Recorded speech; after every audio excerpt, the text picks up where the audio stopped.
Hai tante bende. Sì, ho tante bende. Che fai? Non mi piace che stai male. Ti racconto una storia. Che...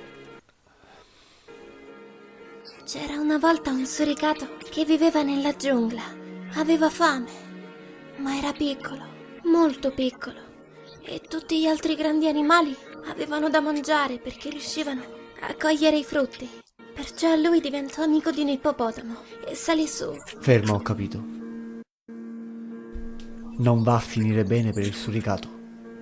Sì, invece, perché lui può salire sulla schiena dell'ippopotamo e cogliere tutti i frutti che vuole. E che cosa ha in cambio l'ippopotamo? L'ippopotamo vuole un amico.